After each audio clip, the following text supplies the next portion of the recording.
अस्सलाम वालेकुम नाजरीन, आप देख रहे हैं INN चैनल। मैं हूं शेख अहमद अली। इस न्यूज़ बुलेटिन में आइए नज़र डालते हैं दिन भर की बड़ी खबरों पर। चीफ मिनिस्टर रेवंत रेड्डी ने आने वाले पार्लिमानी इंतखाबात में अपोजिशन BRS को 100 मीटर ज़मीन में दफन कर देने का ऐलान किया। दावोस में वर्ल्ड इकोनॉमिक फोरम की कॉन्फ्रेंस में शिरकत के बाद हैदराबाद वापस होने से कबल लंदन में तेलंगाना के NRIs और कांग्रेस के हमदर्दों के साथ मुनक़िदा एक इजलास से खिताब करते हुए उन्होंने दावा किया कि पार्लिमानी इंतखाबात में भी असम्बली इंतखाबात के नताइज दोहराए जाएंगे। उन्होंने इस यकीन का इजहार किया कि लोकसभा इंतखाबात में इस मरतबा कांग्रेस को ज़्यादा से ज़्यादा सीटें मिलेंगी और BRS को हजीमत आमेज शिकस्त का सामना करना पड़ेगा। उन्होंने दावा किया कि लोकसभा इंतखाबात के बाद तेलंगाना में BRS का नामो निशान ख़त्म हो जाएगा और आने वाले असम्बली इंतखाबात में तेलंगाना में BRS के कार के निशान भी ख़त्म हो जाएंगे। रेवंत रेड्डी ने अपने मुख्तसर खिताब में BRS पार्टी और उसकी 10 साला हुक्मरानी को शदीद तनकीद का निशाना बनाया।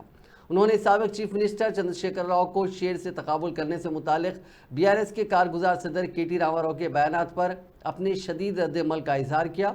चीफ मिनिस्टर ने कहा कि अगर शेर बाहर आता है तो उसे पिंजरे में डालकर दरख्त से लटका देंगे। उन्होंने ये भी कहा कि एक इंतखाब में शिकस्त पर ही उनकी हड्डी टूट गई। इख्तिदार से महरूम होने के बाद भी BRS कायदीन के घमंड में कोई कमी नहीं आई है। తెలంగాణ రాష్ట్ర ముఖ్యమంత్రిగా ప్రమాణ స్వీకారం చేసిన వెంటనే పరిపాలన మీద దృష్టి పెడుతూ సముచితమైన నిర్ణయాలు తీసుకుంటూ తెలంగాణ రాష్ట్రంలో పెట్టుబడులను తీసుకురావాలన్న లక్ష్యంతో మా అధికారుల బృందంతో దావోస్కు వెళ్ళడం జరిగింది। అక్కడ 48 గంటల్లో తెలంగాణ రాష్ట్రానికి 40,000 కోట్ల తెలంగాణ రాష్ట్ర ప్రభుత్వం మీద అంతర్జాతీయ సంస్థలకు పెట్టుబడిదారులకు ఒక నమ్మకం విశ్వాసం కలిగించి తెలంగాణ రాష్ట్రం పెట్టుబడులకు ఒక మంచి కేంద్రంగా మార్చి ఈ రోజు తెలంగాణ రాష్ట్రాన్ని అభివృద్ధి పదం వైపు నడిపించడానికి ప్రయత్నం చేస్తున్నాం। దేశ సరిహద్దు దాటిన తర్వాత రాజకీయాలు మాట్లాడొద్దు, రాజకీయాల చర్చ ఉండొద్దు, రాష్ట్రం యొక్క అభివృద్ధి లక్ష్యంగా పని చేయాలి అని నేను బయలుదేరిన। కానీ ఈ 4 రోజుల్లో రాష్ట్రంలో జరుగుతున్న చర్చలు తండ్రి కొడుకు అల్లుడు కలిసి डिप्टी चीफ मिनिस्टर भट्टी विक्रमार्का ने शहर हैदराबाद के अतराफ तामीर होने वाली रीजनल रिंग रोड को अवामी ज़रूरियात और मुस्तकबिल की ज़रूरियात को पूरा करने वाली होनी चाहिए कहा। इन ज़रूरियात को पूरा करने वाली रूट पर ही रीजनल रोड तामीर की जाएगी। उन्होंने आज वज़ीर बल्दी नज़्म कोमटिरेड्डी वेंकट रेड्डी के साथ मिलकर सेक्रेटेरिएट में बजट 2024-25 की तैयारियों का जायज़ा लिया। इस मौके पर दोनों वज़रा ने शहर के मुख्तलिफ सड़कों, इमारतों, रेलवे ब्रिजेस के लिए बजट में मख्तस की जाने वाली रकम की तजावीज़ को ओहदेदारों से हासिल की। इस मौके पर भट्टी विक्रमार्का ने ओहदेदारों को मशवरा दिया कि वो रीजनल रिंग रोड के अलॉटमेंट को मनमानी तौर पर मंजूरी ना दें, बल्कि अवामी ज़रूरियात के मुताबिक काबिल कबूल अलॉटमेंट को ही मंजूरी दें। नायब वज़ीर आला भट्टी विक्रमार्का ने कहा कि सिविल सप्लाईज महकमे पर 58,000 करोड़ रुपए का खर्च है। सेक्रेटेरिएट में साल 2024-25 के बजट की तैयारी के सिलसिले में तलब किए गए इजलास के बाद मीडिया से बात करते हुए उन्होंने कहा कि गरीबों में मुफ्त तकसीम और किसानों के ज़रिए उगाए गए अनाज की ख़रीदारी को बरकरार रखा जाएगा और तुलबा को बारीक चावल फराहम किए जाएंगे। उन्होंने कहा कि महकमे सिविल सप्लाईज इस महकमे को गुज़िश्ता हुकूमत ने बग़ैर फ़ंड्स के माली तौर पर माजूर कर दिया था। महकमे सिविल सप्लाईज़ को अनाज की ख़रीदारी के लिए फ़ंड्स देने में कोताही करते हुए महकमे की जानिब से 58,860 करोड़ रुपए के ख़र्ज के बोझ तहत इसको डाल दिया गया। उन्होंने कहा कि 2014-15 में रियासती हुकूमत के महकमे सिविल सप्लाईज़ के बकायाजात सिर्फ 387 करोड़ थे, लेकिन 2024 तक ये बढ़कर 14,354 करोड़ रुपए हो गए। इस इजलास में वज़ीर सिविल सप्लाईज़ उत्तम कुमार रेड्डी ने भी शिरकत की। రాష్ట్ర ప్రభుత్వం నుంచి ప్రతి సంవత్సరం పెద్ద ఎత్తున నిధులు అందించాల్సినటువంటి రాష్ట్రం ప్రతి సంవత్సరం ఎంత నిర్లక్ష్యం చేసిందో ఈ సంఖ్యను చూస్తా ఉంటే పూర్తిగా చాలా అత్యంత బాధాకరమైనటువంటి పరిస్థితిలో 2014 నుంచి ఈ రోజు వరకు ఉన్నటువంటి అరియర్స్ 2014-15లో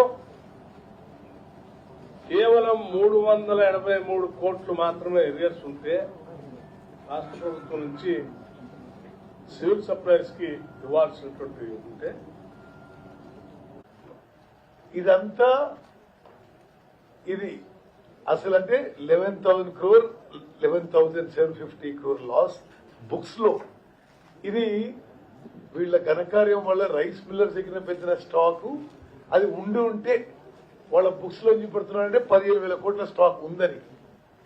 అది పూర్తిగా ఒక అస్తవ్యస్తమైన సిస్టమ్. దాన్ని ఇప్పుడు వాళ్ళు చెప్పే లెక్కల ప్రకారం 15,000 కోట్ల స్టాకు ప్యాడీ రైస్ మిల్లర్ దగ్గర ఉందని. సరే, ఈ సిస్టమ్ మొత్తం కూడా నిర్వీర్యం చేశారు. చాలా సివిల్ సప్లైస్ కార్పొరేషన్ డిపార్ట్మెంట్ ని గత ప్రభుత్వం బలహీనపరచడం జరిగింది. వాళ్ళు ఇయర్ ఆన్ ఇయర్ ఏ అయితే రైస్ కింద సబ్సిడీ వాళ్ళు ఇవ్వలేదు, ఇవన్నీ ఫిగర్స్ ఇప్పుడు బట్టి గారు కూడా మీకు తెలియజేశారు.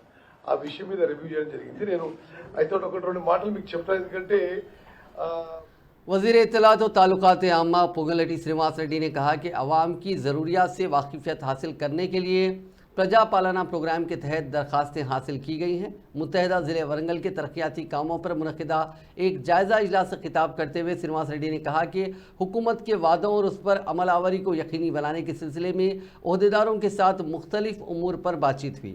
डबल बेडरूम के मकानात की स्कीम से मुतालिक कई बिल्स ज़ेरे इल्तिवा हैं, इसकी यकसोई का जायज़ा लिया गया। उन्होंने कहा कि आने वाले बजट में वरंगल ज़िले की ज़रूरियात के मुताबिक रकम मख्तस करने का मंसूबा है। वज़ीर सेहत दामोदर राज नरसिम्हा ने कहा कि नागर कर्नूल ज़िला मेडिकल कॉलेज में आइंदा एकेडमिक ईयर यानी आइंदा तालीमी साल से मेडिकल तलबा को तमाम सहूलियात फराहम की जाएंगी, उसके तमाम इक़दाम किए जाएंगे। हफ्ते को रियासती वज़ीर बराए आबकारी सकाफ़त और सियाहत जूपली कृष्णा राव ने ज़िले इंचार्ज वज़ीर सेहत दामोदर राज नरसिम्हा और ज़िला कलेक्टर के साथ नागर कर्नूल ज़िले में मेडिकल कॉलेज और मेडिकल कॉलेजेस में हॉस्पिटल्स का दौरा किया। मेडिकल कॉलेज की ज़ेरे तामीर इमारत का मायना किया गया। उन्होंने इंजीनियरिंग हुकाम से कहा कि इमारत को वक्त पर मुकम्मल किया जाए।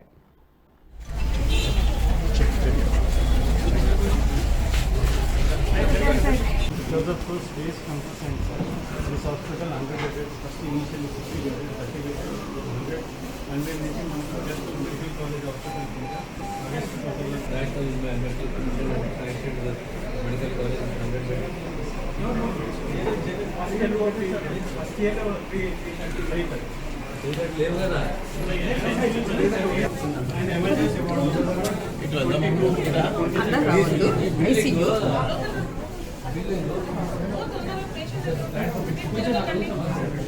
सर इनिशियल का 30 ఉన్నాయి sir register sir number 100 district divide అయ్యారు మెడికల్ కాలేజ్ శాంక్షన్ దాన్ని ఎలివేట్ చేసి సార్ న్యూలీ సార్ స్టాఫ్ అదే సార్ కొంచెం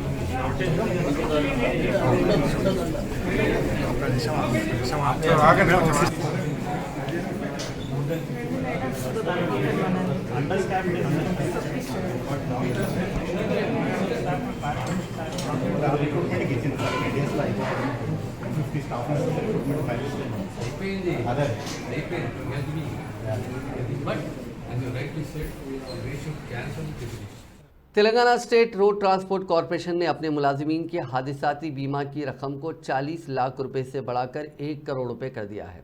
इस सिलसिले में आरटीसी ने यूनियन बैंक ऑफ इंडिया के साथ एक माहिदा किया। बस भवन में आरटीसी के मैनेजिंग डायरेक्टर वीसी सजनार ने यूनियन बैंक ऑफ इंडिया के चेयरमैन और मैनेजिंग डायरेक्टर भास्कर राव के साथ इस माहिदे पर दस्तखत किए। इस माहिदे के मुताबिक सड़क हादसे में अचानक फौत होने वाले और हादसे में मुस्तकिल तौर पर माजूर होने वाले अमले को ये हादिसाती बीमा दिया जाएगा, जिसमें यूनियन बैंक ऑफ इंडिया के सुपर सैलरी सेविंग अकाउंट के तहत 1 करोड़ रुपये का हादिसाती बीमा दिया जाएगा, जबकि 12 लाख रुपए तक का बीमा क्रेडिट कार्ड दिया जाएगा, ये रकम दी जाएगी। इस तरह आरटीसी के मुलाजमीन को बगैर किसी प्रीमियम रकम अदा किए। हादसे में मौत पर यूनियन बैंक ऑफ इंडिया की जानिब से 1 करोड़ 12 लाख रुपए की रकम अदा की जाएगी। 1 फरवरी से यह हादसाती बीमा अमल में आएगा। शहर हैदराबाद में विंग्स इंडिया 2024 शो जारी है। बोइंग, एयर इंडिया और दीगर तैयारों को देखने के लिए आवाम की बड़ी तादाद बेगमपेट एयरपोर्ट पर पहुंच रही है। 2 साल में एक मरतबा मुनक्किद किए जाने वाले इस शो का मौजू अमृत काल में हिंदुस्तान को दुनिया के साथ जोड़ना दिया गया है। इस शो में 100 से ज़ायद ममालिक से तकरीबन 1500 मंदूबीन, तकरीबन 5000 नुमाइंदे और 1 लाख से ज़्यादा अफराद शिरकत कर रहे हैं। शो में जदीद तरीन वाइड बॉडी बोइंग हवाई जहाज़ 9777 और इंजीनियरिंग का नया मोजज़ा एयरबस A350 पहली बार दिखाया जा रहा है। शो में इंतहाई जदीद किस्म के एयरक्राफ्ट, शहरी हवाबाजी की खिदमात, शोबे सयाहत से मुतालिक स्टार्टअप्स के स्टॉल्स भी लगाए गए हैं।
तेलंगाना में मुख्तलिफ नामजद ओहदों के हुसूल के लिए कांग्रेस के कायदीन की मुहिम शुरू हो गई है। पहली फेरिस्त में तकरीबन 18 मुख्तलिफ कॉरपोरेशन के ओहदों को पुर करने का इम्कान है।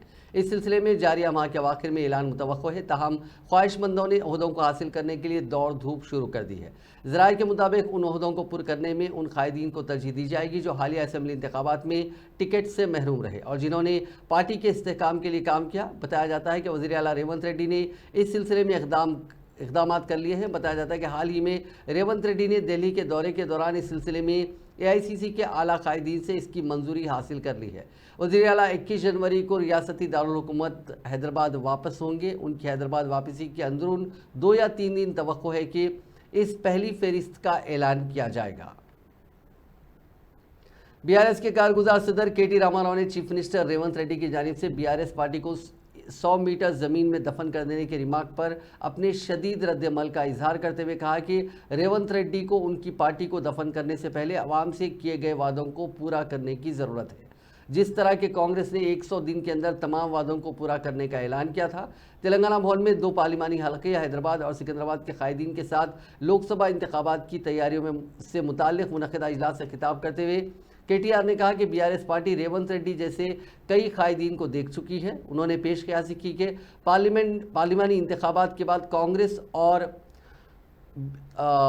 BJP मिल जाएंगे और रेवंत रेड्डी का हाल कांग्रेस पार्टी में एकनाथ शिंदे की तरह हो जाएगा, क्योंकि रेवंत रेड्डी का खून BJP का है और रेवंत रेड्डी तेलंगाना में छोटे मोदी बन जाएंगे। BRS के कारगुजार सदर KT रामाराव ने तेलंगाना के अवाम से एक अहम अपील की है। उन्होंने अवाम के नाम जारी पैगाम में कहा कि माह जनवरी से कोई भी बरकी बिल अदा ना करें। KTR ने कहा कि इंतखाबात के मौके पर कांग्रेस पार्टी की जानिब से मुफ्त बरकी सरबराही स्कीम गृह ज्योति पर अमल आवरी का वादा किया गया था। इस स्कीम पर अमल आवरी तक बरकी के बिल अदा ना किए जाएँ। उन्होंने मशवरा दिया कि अगर कोई ओहदेदार बरकी के बिल अदा करने के लिए दबाव डालता है तो उसे चीफ मिनिस्टर रेवंत रेड्डी का बयान सुनाया जाए। साथ ही उन्होंने बरकी बिल की रसीद सोनिया गांधी की क़यामगाह रवाना करने की भी अपील की है। KTR ने मुतालबा किया कि गृह ज्योति प्रोग्राम फौरी तौर पर अमल किया जाए। किराए के मकानात में रहने वालों को भी मुफ्त बरखी सरबराह करने का उन्होंने मुतालबा किया और गृह लक्ष्मी स्कीम के तहत हर खातून को फौरी 2500 रुपये वजीफा जारी करने का भी मुतालबा किया। केटीआर ने कहा कि कांग्रेस अगर अपने वादों से मुनहरिफ होने की कोशिश करेगी तो उसे छोड़ा नहीं जाएगा। बीआरएस के सीनियर लीडर डॉक्टर दासरजू श्रावण ने चीफ मिनिस्टर रेवंत रेड्डी पर सख्त तनकीद करते हुए डावोस में वर्ल्ड इकोनॉमिक फोरम में सरमायाकारी के वादों की कानूनी हैसियत पर शक जाहिर किया। उन्होंने कांग्रेस पार्टी पर अडानी ग्रुप को लेकर दोहरे मियार पर भी सवाल उठाए। श्रावण ने कहा कि जहां एक तरफ कांग्रेस लीडर राहुल गांधी गौतम अडानी और वजीर आजम के साथ उनके राब्तों को निशाना बनाते हैं, लेकिन चीफ मिनिस्टर रेवंत रेड्डी ने तेलंगाना में अडानी ग्रुप का सुर्ख कालीन पर इस्तकबाल किया। उन्होंने मुतालबा किया कि कांग्रेस पार्टी को अडानी पर अपना मौक़िफ़ वाज़े करना चाहिए। श्रावण ने कहा कि रेवंत रेड्डी की नई दिल्ली में वज़ीर आज़म मोदी से मुलाकात के बाद तेलंगाना में अडानी ग्रुप ने बड़ी सरमायाकारी का ऐलान किया, उस पर भी वजाहत होनी चाहिए। तेलंगाना भवन में पार्टी लीडर मन्ने कृष्ण के साथ एक प्रेस कॉन्फ्रेंस से खिताब करते हुए श्रावण ने कहा कि रेवंत रेड्डी झूठ की बुनियाद पर इख्तिदार में आए और अब भी झूठ का सहारा ले रहे हैं। ఎలకతోలు ఎంత ఉతికినా నలుపు నలుపే గాని తెలుపు కాదన్నట్లుగా అబద్ధాల పునాదుల మీద రాజకీయం చేసినటువంటి ఒక రేవంత్ రెడ్డి గారు అహంకారాన్ని ఆభరణంగా పెట్టుకొని ఇష్టం వచ్చినట్లు పరుషమైన పదజాలంతో మాట్లాడుతూ రాజకీయాన్ని చలామణి చేసినటువంటి ఒక రేవంత్ రెడ్డి గారు ముఖ్యమంత్రి కుర్చీలో కూర్చున్నాకనైనా అబద్ధాలు మర్చిపోతాడు, అహంకారం మర్చిపోతాడు, హుందాగా వ్యవహరిస్తాడు, ఆ కుర్చీకి వన్నె తెచ్చేటువంటి ఒక రీతిలో వ్యవహరిస్తాడు అని చెప్పని ఆశపడ్డం, ఆశించినాం. కానీ దానికి భిన్నమైనటువంటి ఒక దుర్మార్గమైనటువంటి ఒక వైఖరిని వాళ్ళ ఆఖరికి అంతర్జాతీయ వేదిక అయినటువంటి ఒక దావోస్లో కూడా అటువంటి ఒక చిల్లర ప్రయత్నం చేసిండ్రు. దాన్ని తెలంగాణ సమాజం అర్థం చేసుకోవాలని చెప్పని కోరుకుంటూ ముఖ్యమంత్రి హోదాలో ఉండి ఒక కంట్రీ లెక్క వ్యవహరించకుండా ఒక హుందాగా ఉండాలని చెప్పని ఆయన వైఖరిలో మార్పు రావాలనే ఉద్దేశంతో కూడా తెలంగాణ ప్రజల పక్షాన ఈరోజు ఈ పత్రికా సమావేశాన్ని పెట్టడం అయింది. కుక్కతో ఒక గుండ్రాయి కట్టిన చక్కగా కాదని చెప్పడానికి అబద్ధాలు ఆడి అధికారంలోకి వచ్చినాడు. ఇప్పుడు అదే అబద్ధాలు ముఖ్యమంత్రి అయిన తర్వాత కూడా కొనసాగింపుకు పాల్పడతా ఉన్నాడు. గోధి ఇండియా 8,000 కోట్ల రూపాయల పెట్టుబడులు పెట్టబోతుంది అని చెప్పని దావోస్ లో రేవంత్ రెడ్డి గారు అగ్రిమెంట్ చేసుకున్నారు. भारतीय जनता पार्टी पार्लिमानी इंतखाबात में तेलंगाना से ज़्यादा सीटें हासिल करने का इरादा रखती है। इसी सिलसिले में पार्टी ने तब्दीलियों का आगाज़ किया है। ज़ाफ़रानी जमात चाहती है कि रियासती असम्बली इंतखाबात के नताइज का आदा ना होने पाए, इसीलिए रियासत की 17 लोकसभा सीटों के मिलजुमला 10 लोकसभा सीटों और 35% वोट हासिल करने का पार्टी मंसूबा रखती है। पार्टी ने असेंबली इंतखाबात में इसके खिलाफ काम करने वालों के बशमूल ऐसे ज़िले सुदूर जिनकी कारकर्दगी से पार्टी मुतमईन नहीं है, उनको तब्दील करने का फैसला किया है।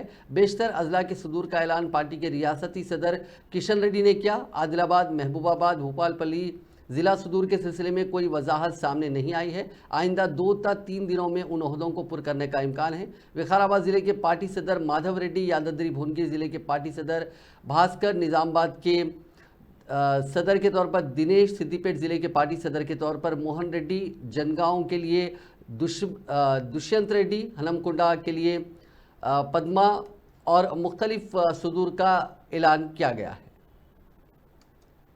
दरख्तों की टहनियों की कटाई और निगहदाश्त के कामों की वजह से इतवार यानी 21 जनवरी को सुबह 9:30 बजे से 11:30 बजे तक नीलोफर अस्पताल, लकड़ी का पुल, AC guard, Salim function hall, Nampally police station, दफ्तर टाउन प्लानिंग, दफ्तर इलेक्शन कमिश्नर, दफ्तर म्यूनसिपल कमिश्नर और गंगा जमुना होटल इलाकों में बरखी शटडाउन रहेगा। 12 बजे दिन ता 2 बजे दिन VBRI, nice hospital, ITI Mallepally, A battery line, Vijayanagar colony, Lakshmi Nagar, Masjid Hussaini और पुलिस क्वार्टर्स इलाकों में बरखी शटडाउन रहेगा।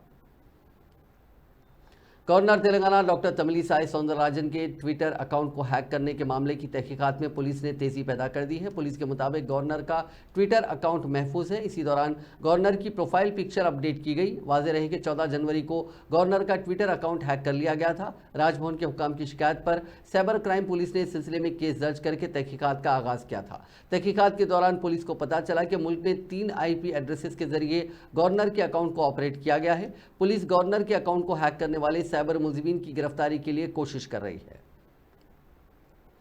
पाकिस्तानी क्रिकेट टीम के साबिक कप्तान शोएब मलिक ने दूसरी शादी कर ली। ये शादी ऐसे वक्त में हुई जब सानिया मिर्जा से उनकी अलहदगी की खबरें सामने आ रही थी। शोएब मलिक ने पाकिस्तानी अदाकारा सना जावेद को अपना जीवन साथी मुंतखब किया है और ये शादी एक तकरीब के दौरान हुई। शोएब मलिक ने खुद इंस्टाग्राम पर शादी की तस्वीर पोस्ट की है। सना जावेद जिनसे शोएब ने शादी की है वो भी तलाक याफ्ता है। पाकिस्तान की मशहूर अदाकाराओं में से एक सना जावेद ने 2020 में उमैर जसवाल से शादी की थी, लेकिन जल्दी ये बात सामने आई कि दोनों के दरमियान सब कुछ ठीक नहीं चल रहा है। बाद अज़ां दोनों ने अपने अपने सोशल मीडिया अकाउंट से एक दूसरे की तस्वीर डिलीट कर दी और फिर खबरें आई कि दोनों में तलाक हो गई। 28 साल सना जावेद पाकिस्तान के कई टीवी शोज़ में नज़र आ चुकी हैं। उनके कई मशहूर शोज़ हैं जिनमें डंक, डर खुदा से और मुख्तलिफ शोज़ और कई म्यूज़िक वीडियोज़ भी शामिल हैं। ट्रैफिक पुलिस मुलाजमीन हर वक्त ट्रैफिक को बाकायदा बनाने के लिए अपने फ़राइज़ सर अंजाम देते हैं।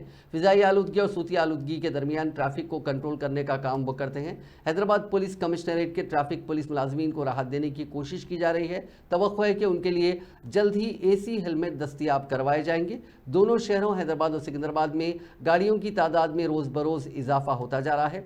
हैदराबाद शहर में तकरीबन 80 लाख गाड़ियों की नकलो हरकत सड़कों पर होती है। उनमें बाइक्स की तादाद 57 लाख है। बकिया गाड़ियों में कारें, बसें और दीगर गाड़ियां हैं। उनके साथ साथ नई गाड़ियां भी सड़कों पर नज़र आ रही हैं। हैदराबाद पुलिस कमिश्नरेट के हुदूद में उमूमन सुबह और शाम के औकात में ट्रैफिक की तादाद ज़्यादा होती है। शहर की सड़कों पर ट्रैफिक जाम की सूरत हाल के नतीजे में ट्रैफिक को बाकायदा बनाने वाले ट्रैफिक मुलाजिमीन काफ़ी मुश्किल सूरत हाल का सामना करते हैं। उनको गाड़ियों से निकलने वाले धुएं से कई मसाइल होते हैं, इसीलिए उन सब के लिए अब एक AC हेलमेट का इंतज़ाम किया जा रहा है। शहर हैदराबाद की उस्मानिया यूनिवर्सिटी के हॉस्टल में दिल का दौरा पड़ने से एक तालिब इल्म की मौत हो गई। ये तालिब इल्म जिसकी शिनाख्त चिरंजीवी के तौर पर की गई, कॉम्पिटिटिव एग्जाम्स की तैयारी कर रहा था। कल शब अचानक दिल का दौरा पड़ने से उसकी मौत हो गई। उसने उस्मानिया यूनिवर्सिटी से M.Com की तकमील की थी, जिसके बाद वो हॉस्टल में मुकीम रहते हुए कॉम्पिटिटिव एग्जाम्स की तैयारी कर रहा था। उसको कल शब दिल में दर्द पर उसके साथी तलबा ने फौरी तौर पर इलाज के लिए गांधी हॉस्पिटल मुंतकिल किया, जहाँ पर इलाज के दौरान उसकी मौत हो गई। इस तालिब इल्म का ताल्लुक सूर्यापेट ज़िले से था। तेलंगाना की साइबर क्राइम पुलिस ने ऑनलाइन गश्त करने वाले बदनीयती पर मबनी लिंक्स के मुमकिना खतरे के बारे में शहरियों को इंतबाह जारी किया। इन लिंक्स में दावा किया जा रहा है कि इसमें अयोध्या की लाइव तस्वीरें शामिल हैं। एक्स यानी साबिका ट्विटर पर इस सिलसिले में साइबर क्राइम पुलिस ने एक एडवाइजरी पोस्ट की है, जिसमें कहा गया कि 22 जनवरी 2024 और उसके बाद कई मोबाइल डिवाइसेस पर एक लिंक मैसेज मौसूल होने का इम्कान है जो अयोध्या की लाइव तस्वीर या इसी तरह के मवाद पर मुश्तमिल है। अवाम ये इस तरह के लिंक्स को ना खोलें, क्योंकि ऐसा करने से मोबाइल फ़ोन हैक हो सकता है और बैंक अकाउंट्स को लूटा जा सकता है। बुजुर्ग शहरी इस तरह के साइबर खतरात का ज़्यादा शिकार हो सकते हैं। Ram Mandir scam alert. If you get a VIP invite in WhatsApp for the Ayodhya Ram Mandir inauguration on 22nd January, check twice. It's a scam. What you should know about this scam. Cybercriminals send misleading WhatsApp messages promising free VIP entry to Ram Mandir inauguration on 22nd January 2024. Users are then asked to click on a link or download an APK file labeled as Ram Janmabhoomi Grihasampark Abhiyan.apk. They claim to be invitations from the Ram Janmabhoomi Trust for the Pran Pratistha ceremony. But in reality, it's a virus. Once clicked, it can steal your data, banking details, inject dangerous files, malware, and even track your activity. How to stay safe? Do not click on such links or download files from such messages to prevent data theft. Neither the जिले मेदक में एक शख्स की जली हुई लाश पाई गई, जिसका अगवा गुज़िश्ता रोज़ किया गया था। ये लाश इंदौल जोगीपेट बल्दिया के हुदूद में एक मकान के करीब हफ्ते को पाई गई। उस शख्स की शिनाख्त 27 साला पी मल्लेश के तौर पर की गई है, जो अपनी बीवी के साथ लॉन्ड्री की दुकान चलाया करता था। वो अपनी स्कूटी पर चावल का थैला लेकर जा रहा था कि बाद अफराद उसको अपनी कार में ले गए। उसका थैला और चावल और चप्पल वहीं पर पड़े देखे गए। इस लावारिस गाड़ी को देखकर मकामी अफराद ने उसकी बीवी को इस बात की इत्तला दी। उसकी बीवी ने जोगीपेट पुलिस को चौकस किया। पुलिस ने जब मल्लेश के सेलफोन के ज़रिए उसका पता चलाने की कोशिश की तो पता चला कि ट्रांसफार्मर के करीब ही पुलिस ने उसका सेलफोन बंद कर दिया था। पुलिस को आज मल्लेश की जली हुई लाश दस्तयाब हुई। एक जूनियर कॉलेज के प्रिंसिपल को हुक्काम ने साथी खातून असातिज़ा को हरासा करने के इल्ज़ाम में मुअत्तल कर दिया। रीजनल जॉइंट डायरेक्टर ने तेलंगाना के नलगुंडा जिले के गवर्नमेंट जूनियर कॉलेज हालिया के प्रिंसिपल विजय नायक को मुअत्तल करने के अहकाम जारी किए। इंटरमीडिएट बोर्ड के सेक्रेटरी से खातून असातिज़ा ने शिकायत की कि प्रिंसिपल उन्हें हरासा कर रहा है। इस मामले की गुज़िश्ता साल नवंबर में जांच करवाने वाले ओहदेदारों ने रिपोर्ट पेश कर दी। इस रिपोर्ट की बुनियाद पर प्रिंसिपल के खिलाफ मुकदमा दर्ज किया गया और इस प्रिंसिपल को मुअत्तल कर दिया गया। तेलंगाना के जिले जोगुलंबा गढ़वाल में पेश आए सड़क हादसे में 3 अफराद हलाक और 3 अफराद शदीद जख्मी हो गए। यह हादसा कल शब जिले के गढ़वाल टाउन के करीब उस वक्त पेश आया जब कार चलाने वाले ने उसका तवाजुन खो दिया और ये कार डिवाइडर से टकराकर उलट गई। कार में 6 अफराद गढ़वाल से एक डॉक्टर की बेटी की सालगिरह में शिरकत के बाद वापस हो रहे थे कि यह हादसा पेश आया। महलूकीन की शिनाख्त 23 साला नरेश, 23 साला पवन कुमार और 50 साला अंजय स्वामी के तौर पर की गई है। आंध्र प्रदेश में बापटला जिले में गाड़ियों की तलाशी के मौके पर 2 करोड़ 25 लाख रुपए की नकद रकम जब्त की गई। ड्राइवर ने बताया कि वो ये नकदी प्रोडोटूर से विजयवाड़ा मुंतकिल कर रहा था। पुलिस ने मुनासिब सबूत न होने की वजह से नकदी जब्त कर ली। इस सिलसिले में पुलिस ने ड्राइवर समेत एक और शख्स को हिरासत में ले लिया और उनसे पूछगछ की जा रही है। पुलिस ने कहा कि बगैर दस्तावेजात के नकदी मुंतकिल ना की जाए। पुलिस ने गैर कानूनी तौर पर नकदी की मुंतकली पर सख्त कार्रवाई का इंतबाह दिया। आंध्र प्रदेश के विशाखापट्टनम जिले में पेश आए सड़क हादसे में एक 8 साला लड़के के बशमूल 2 अफराद हलाक हो गए। यह हादसा जिले के दुवाडा के करीब उस वक्त पेश आया जब लॉरी के ड्राइवर ने उसका तवाजुन खो दिया और ये लॉरी स्कूटी से टकरा गई। इस हादसे में 8 साला लड़के के बशमूल 2 अफराद हलाक हो गए। पुलिस के मुताबिक लॉरी की तेज़ रफ्तारी इस हादसे की वजह बनी। पुलिस ने मकाम हादसे का मुआयना किया और लाशों को पोस्टमार्टम के लिए भेज दिया। तेलंगाना पुलिस 18 जनवरी की शब रामोजी फिल्म सिटी में एक फर्म की सिल्वर जुबली तकरीब के दौरान मुबैना लापरवाही और हिफाजत के इक़दामात न करने के इल्ज़ाम की तहकीकात कर रही है, जिसके नतीजे में सॉफ्टवेयर कंपनी के एक चीफ एग्जीक्यूटिव ऑफिसर की मौत हो गई और कंपनी के सदर शदीद जख्मी बताए गए हैं। इंस्पेक्टर पुलिस ए मनमोहन ने कहा कि कंपनी की जानिब से दर्ज करदा शिकायत की बुनियाद पर इस मामले की तहकीकात की जा रही है। विस्टिक्स एशिया पैसिफिक प्राइवेट लिमिटेड के CEO 56 साला संजय शाह अपनी ज़िंदगी हार गए जबकि 52 साला सदर डी राजू इस हादसे में जख्मी हुए हैं। पुलिस हादसे के वीडियो फुटेज की भी जांच कर रही है और यह पता चलाने की कोशिश की जा रही है कि आया इवेंट मैनेजमेंट टीम की लापरवाही की वजह से तो यह हादसा पेश नहीं आया। विस्टिक्स के एक ओहदेदार की दर्ज करदा शिकायत के मुताबिक इवेंट मैनेजमेंट टीम ने हिफाजत के कोई इक़दाम नहीं किए, हत्ता कि एम्बुलेंस भी दस्तियाब नहीं थी, जिसकी वजह से संजय शाह और राजू को एक कार में हॉस्पिटल ले जाना पड़ा। दिल्ली की पुलिस टीम ने आंध्र प्रदेश से ताल्लुक रखने वाले एक शख्स को गिरफ्तार कर लिया जो अदाकारा एम रश्मिका के डीप फेक वीडियो की तैयारी के पसे पर्दा है। यह वीडियो सोशल मीडिया के मुख्तलिफ प्लेटफॉर्म्स पर तेजी के साथ वायरल हो गया था। आंध्र प्रदेश के जिले गुंटूर का रहने वाला 24 साला ए नवीन ने सोशल मीडिया के मुख्तलिफ प्लेटफॉर्म्स के जरिए अदाकारा का डीप फेक वीडियो तैयार करते हुए वायरल किया था।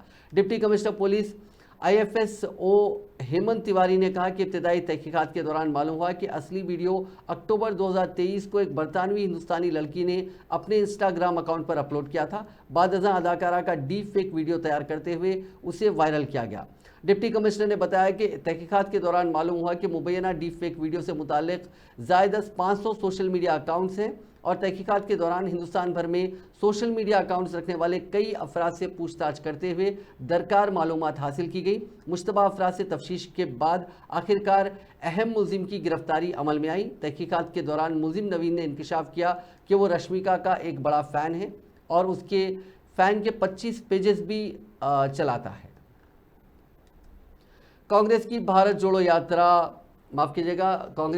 जोड़ो न्याय यात्रा पर हमला हुआ है। इसकी इतला कांग्रेस पार्टी ने दी। पार्टी के मुताबिक आसाम की शुमाल लखीमपुर में शरपसंदों ने न्याय यात्रा की गाड़ी पर हमला किया और कई बैनर्स और पोस्टर्स फाड़ दिए। कांग्रेस लीडर जयराम रमेश ने एक्स पर पोस्ट में इस मामले से मुताल्लिक मालूमात शेयर की।